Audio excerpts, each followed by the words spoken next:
faire du nettoyage, les gars. Sous les plaintes, sous la cuisine. En fait, on a eu un problème hier soir. Notre lave-vaisselle ne se vidangeait plus. Et on a réessayé ce matin, on a réessayé. J'ai ouvert le lave-vaisselle, j'ai fait plusieurs étapes. J'ai dans le lave-vaisselle, un truc qu'il faut faire absolument, c'est vous enlevez ça là. Et puis ici, ce truc-là, là, vous le dévissez, vous le sortez. Petit filtre là, vous le nettoyez. Hop, vous le remettez, tac, tac, tac, voilà. Hop, allez, remets-toi, toi. Voilà, ça c'est... Allez, remets-toi. Voilà, ça c'est important à faire, voilà. En gros, il n'y a pas grand chose à faire de plus quand tu nettoies un lave-vaisselle. Tu nettoies les portes, les joints, tu fais ça de temps en temps, quoi, tu vois. Faites-le, on en a déjà parlé. Mais là, il se vidangeait plus. On a tout essayé, on a regardé des vidéos sur internet, pompe de vidange, machin. On a dit, oh là là, on va pas démonter notre lave-vaisselle tout seul, on est nuls, on sait pas faire ça. Il se trouve que Bibou, elle a un bébé en accueil, son papa, il est réparateur d'électroménager. Donc elle lui a envoyé un petit message, elle lui a demandé gentiment, est-ce que vous pourriez regarder notre lave-vaisselle? Et ben il a regardé très gentiment, il est resté un petit moment à la maison, il a démonté, il a regardé les pompes, les machins, il a sorti le truc. Et du coup, j'ai vu que sous la cuisine, c'était dégueulasse. C'est dit, oh là là. Donc là, je suis en train de passer un coup. Notre lave-vaisselle, normalement, est réparée. Voilà. Il nous a dit, vous me redites demain. Voilà, c'est très gentil. Et c'est très utile d'avoir des gens qui s'y connaissent en réparation. Parce que très clairement, c'est une galère hein, quand tu connais personne. Hein. Après, bon, tu peux appeler des réparateurs, hein, tout simplement. Mais là, oula, j'ai failli tomber. Bref, là, je me lance dans un grand ménage. Et Bibou, elle est dehors avec les filles, elles sont en train de récolter les courges. Bon, maintenant, reste à savoir si j'arrive à remettre ça. Parce que bien évidemment, les gars qui sont des pros du bricolage, qui sont très manuels, ils te disent toujours, c'est super simple. Vous les connaissez ces gars-là. Donc là, il m'a dit, c'est super facile. Vous avez juste à clipser. Il n'y a même pas besoin de visser. C'est un petit système de petits clips là. On passe la plainte dedans.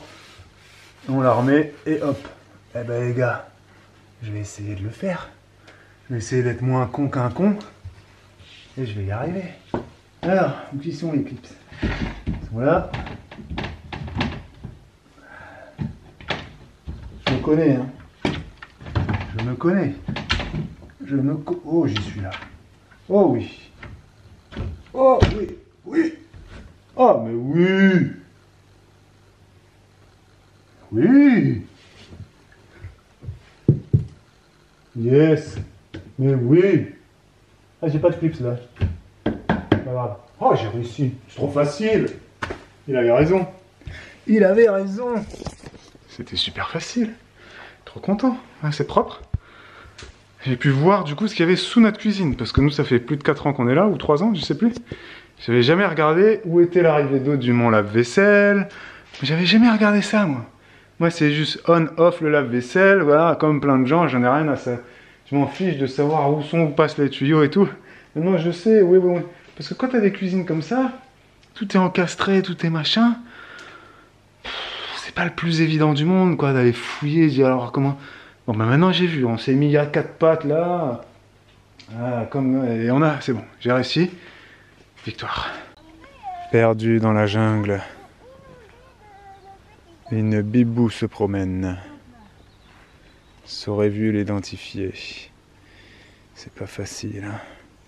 Alors ça c'est des... C'est des quoi ça, Bibou? Ça c'est des amarantes, c'est ça? Oui. Amarantes, comment que c'est? Amarantes dreadlocks, Bibou trouve ça très joli. Mais c'est vrai que c'est très rigolo. Une espèce d'arbuste comme ça. Avec des fleurs comme ça. C'est pas mal, hein? C'est rigolo. Et là on a d'autres comme ça, des amarantes. Je me foutais un peu de sa gueule hein, au début. Je vois, arrête de nous saouler avec tes fleurs. Là des amarantes aussi, plumeaux comme ça. Voilà. C'est des plumeaux, c'est ça, Yo? Queue de renard, amarante queue de renard ici. Voilà. Et il y a des dreadlocks juste à côté. Voilà. Et l'autre là-bas avec la tige rouge, c'est quoi? L'autre là-bas avec la tige rouge là? Je sais pas. Et puis ça, c'est des Des amarantes aussi. Ah, ça, c'est des rudbeckias. Rudbeckia, d'accord. Ouais. C'était le petit instant fleur. Et là, nous sommes sur de la courge. Oh bah dis donc, mais comment on va faire pour transporter tout ça là, Yo? Ça doit peser une tonne, là. Faudrait peut-être que tu te calmes un peu, non? Non mais calme-toi. Non mais c'est-à-dire arrête-toi en fait. Non mais oh, regarde-moi, madame, s'il vous plaît. Madame, vous posez ce couteau. Vous posez ce couteau. Je vais les mettre là. Madame, vous posez ce couteau immédiatement, dépêchez-vous. Je mets là, non, mettez plus dans le chariot. Bibou, tu reviens ici tout de suite. Non. Reviens là tout de suite. T'es la peau. Repose ça là. Non. Mais bon, donne-moi ce sécateur. Non, mais vous en avez cueilli 150 millions là. Tu me poses ce truc. Bébou. Non. Dépêche-toi. Non. C'est pas possible. Bah, maman, elle a envie de prendre les courges du jardin. Si tu fais ça, tu vas pas me manger. Et c'est qu'est-ce que... Mais là, t'es dans le zéro. C'est quoi ces mini-courges, Noémie? C'est des mini-courges, ça? On dirait des... On dirait de l'ail. C'est quoi ces mini-courges blanches, Bébou? Ça se mange, ce truc? C'est des baby-bous. Et ça se mange? Des baby-bous? Oui, ça se mange. Et ça se mange? Oui. Qu'est-ce que c'est que ces machins? Oh, je vous jure, quand je vous disais qu'on avait des centaines de courges dans le jardin, j'ai peut-être un peu exagéré, mais on en a quand même beaucoup. Hein. Allons voir le chariot. Une grosse qui est recouverte. Voilà. Ah bah ouais, il y a une grosse musquée, une grosse... Non, ah oui, mais il y en a là-bas aussi, regarde-moi, c'est grosse là. Ouais, mais... Qu'est-ce que t'as c'est pas fait la récolte, tu vas pas en manger, hein. Regarde, ok, Olivia. Il y a même une rose. Ah, ça se connaît, c'est un potimarron. Non, c'est non. Mais bon, mais je t'ai dit d'arrêter, mais elle continue la guerre. Oh, c'est pas possible.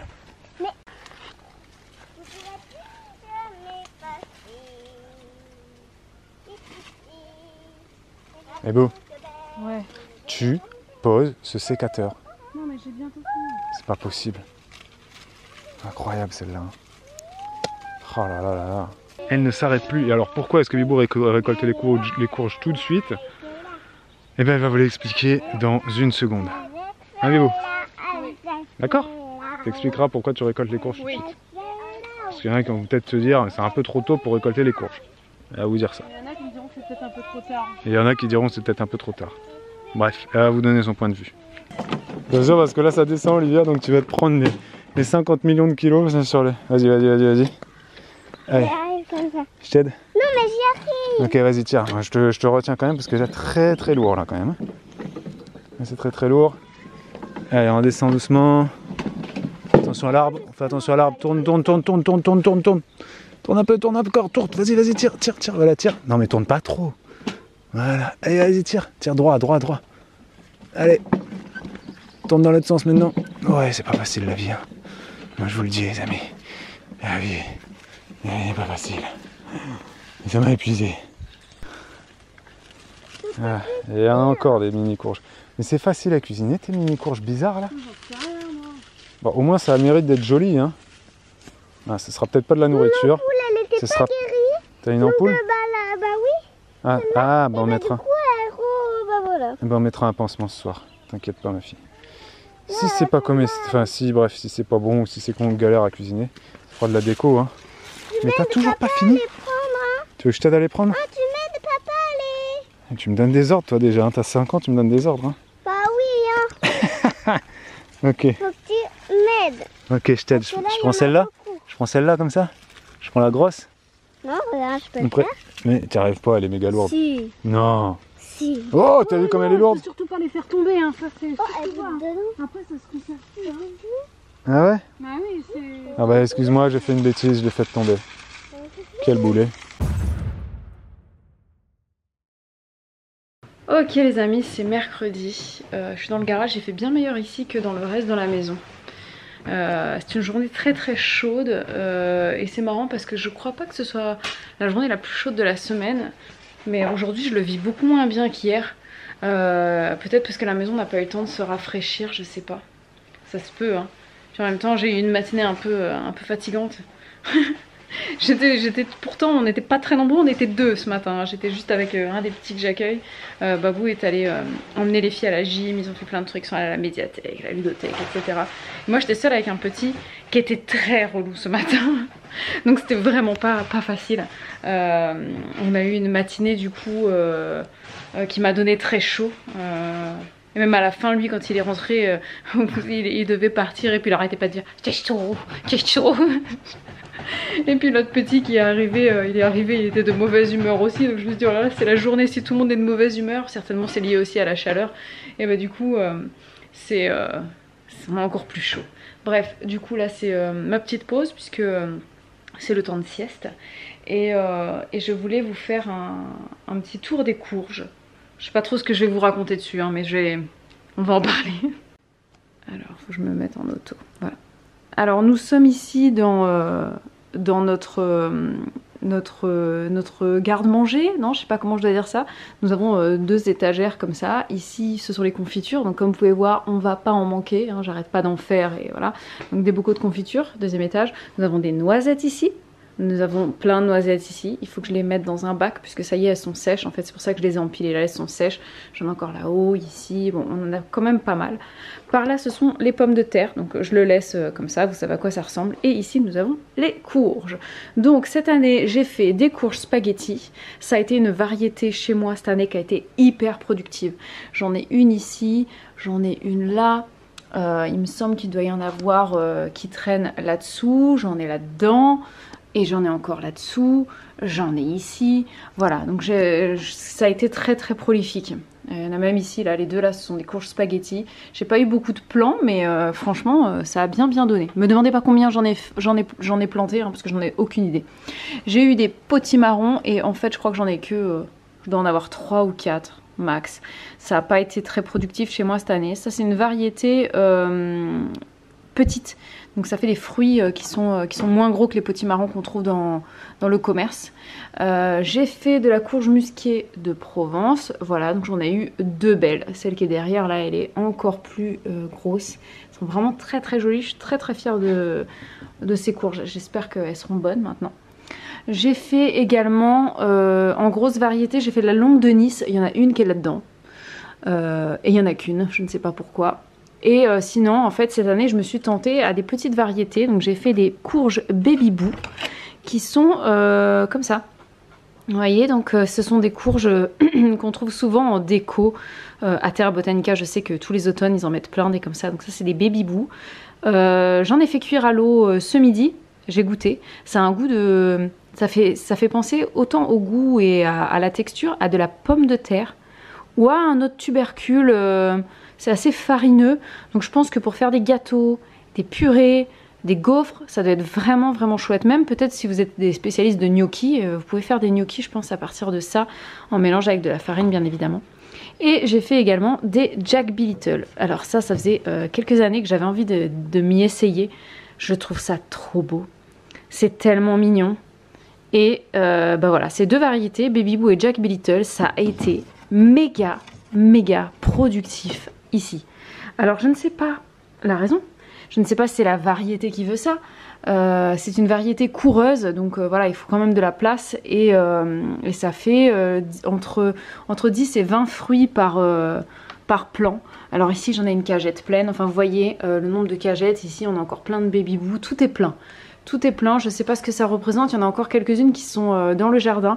Mais sinon les grosses, j'en ai pas fait beaucoup. Hein. En grosse, j'ai vraiment fait que spaghetti et musquée de Provence en fait. J'ai pas fait de bleu de Hongrie, j'en ferai l'année prochaine.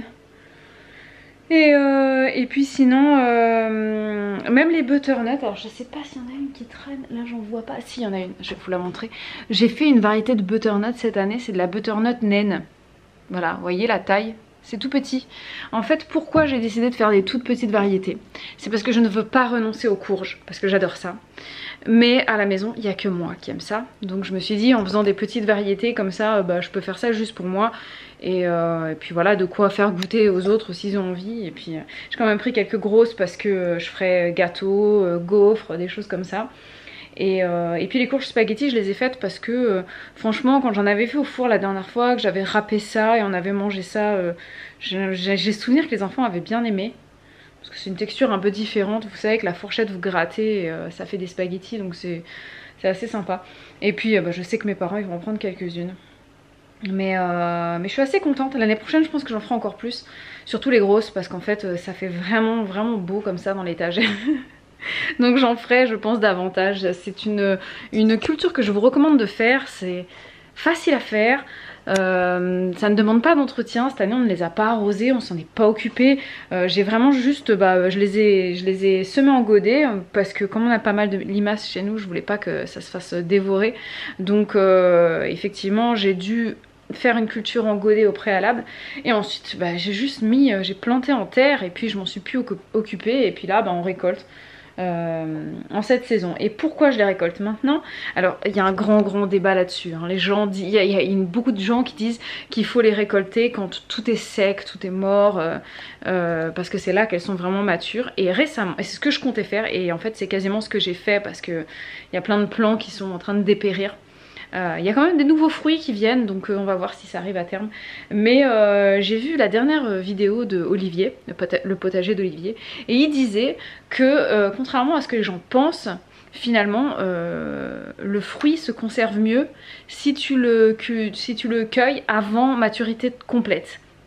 Voilà, c'est ce qu'il a dit. Ça se conserve plus longtemps si tu le cueilles un peu jeune, quoi, en fait. Et par contre, si tu attends qu'il soit à maturité complète, il aura meilleur goût, il sera plus sucré, etc. Donc ça dépend un petit peu de ce que tu recherches toi. Je pense que tu peux faire un mix des deux. Il y en a certains que tu cueilles un petit peu plus tôt dans le but de les conserver plus longtemps. Et puis ceux que tu vas consommer plus rapidement, et tu peux attendre de la maturité complète. Voilà, je pense que tu peux échelonner un petit peu tes récoltes comme ça. Moi c'est pas ce que j'ai fait cette année puisque je ne savais pas, mais l'année prochaine je pense que je ferai ça du coup, notamment pour les grosses courges que je cueillerai un petit peu plus tôt. En plus ça pourra peut-être stimuler la production de nouveaux fruits parce que là les grosses que j'ai prises, là les musquets de Provence, et ça fait très longtemps qu'elles sont prêtes en fait. Là je les ai laissées arriver à maturité complète, j'aurais pu les cueillir plus tôt, ça aurait fait des nouveaux fruits derrière, je pense, c'est tout à fait possible. Du coup on verra bien comment je procéderai l'année prochaine, mais je pense qu'effectivement j'en cueillerai certains un peu plus tôt pour les conserver jusqu'à du coup la fin de l'hiver. Parce que là je suis pas sûre que ça nous tienne jusqu'au bout du bout, nous verrons bien. Les Bou, elle prend des poires en photo. Mais pas n'importe quelle poire, hein. Ça c'est les nôtres. Ça c'est pas magasin. Ouais, c'est les deux premières poires du jardin. On va comparer. On en a eu que 2 cette année, hein. On en aura plus l'année prochaine. C'est le début. Qu'est-ce qu'il y a, madame? Non mais t'approches pas trop près. T'approches pas trop près, faut filmer de loin ce genre de choses. Ah là, Bibou, elle a fini sa robe. J'ai fini ma petite robe tunique. Est-ce que j'ai pas dit que tu le finirais en une journée? Oui, après c'est vrai que ça a été relativement... Oui, alors arrête de te... j'ai juste des soucis de machin. Turn around. Ah, c'est Bibou qui l'a fait. Voilà. Alors les couturières diront que c'est très simple à faire. Oui, mais évidemment. Après j'ai fait des petites fronces ici, c'est pas vraiment des fronces. Ah, faut que je me rapproche. Non, mais te rapproche pas des coutures. Ah bah si. Juste... Mais non, mais ça va, les gens qui cousent, ils savent que des fois il y a des imperfections. Non, mais là, moi, c'est ma machine qui a des bugs. Filme pas mes coutures. Là, tu vois. Mais je vois pas, tu mets tes doigts dessus, là, tes gros doigts, là. Il y a des fronces. Ah, ce machin-là. Oui, il y a des plis. Ah, ces trucs-là, là, ça s'appelle des fronces. Il y a 3 plis de chaque côté. D'accord. Et puis derrière, il y a 2 pinces. 2 pinces. Sur les épaules, là. Ça, là? Ouais. C'est une pince, ça? Ouais. D'accord, ok. Bon, vous avez vu quoi? Il y a une ceinture aussi. Et ouais, j'ai fait une petite ceinture. Et puis voilà, c'est tout simple. Ça se porte comme ça. Soit c'est en tunique avec un legging. Magnifique. Voilà. C'est très confortable. Le seul problème, c'est que en fait, je galère à mort à faire des coutures avec ma machine. Ma machine classique n'arrive pas à coudre le tissu élastique, je ne sais pas pourquoi. J'ai tout essayé, j'ai changé. Non, là, j'ai pas changé mon fil, j'ai pas mis de fil polyester, c'est peut-être ça. Mais t'as pas dit qu'il fallait que tu achètes une aiguille spéciale aussi? J'achète une aiguille double pour faire voilà, je vais essayer de faire ça avec des aiguilles qu'on appelle jumelles pour faire les bordures, enfin les ourlets.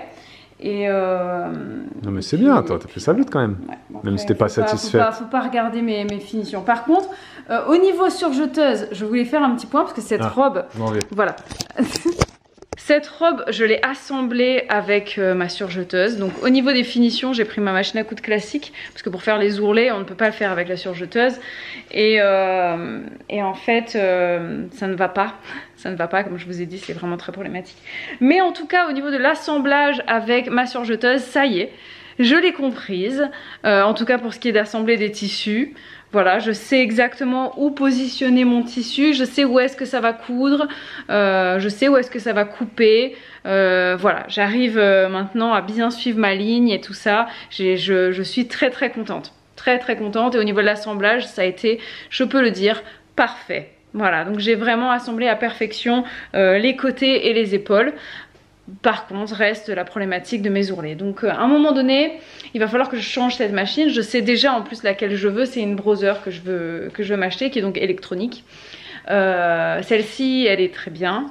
Mais je passe à une étape au-dessus et donc elle ne me convient plus pour certaines choses. Il y a très peu de points en plus dessus. Si j'ai envie de m'amuser à faire de la broderie, je ne peux pas dessus. Il y a plein de choses comme ça. Et puis il me manque des pieds de biche. Là j'arrête pas d'essayer de l'accessoiriser, mais bon, voilà, elle est vieille, je le sais, elle doit être hyper encrassée, donc c'est possible aussi que ce soit pour ça que j'ai des ratés au niveau de mes coutures de tissu élastique, c'est que je n'ai jamais nettoyé cette machine et elle a... je ne sais plus combien d'années, mais bon, elle a plus de 15 ans, voilà. Et c'est vrai que une machine à coudre, il faut l'entretenir, il faut l'ouvrir, la nettoyer, enlever les résidus de fil, de poussière et tout ça. Et je ne le fais jamais avec cette machine. Donc voilà, à un moment, il va falloir que je la change, que j'investisse, mais ça sera pas tout de suite, hein, parce que voilà, l'argent ne fait que sortir. On va essayer de se calmer un petit peu.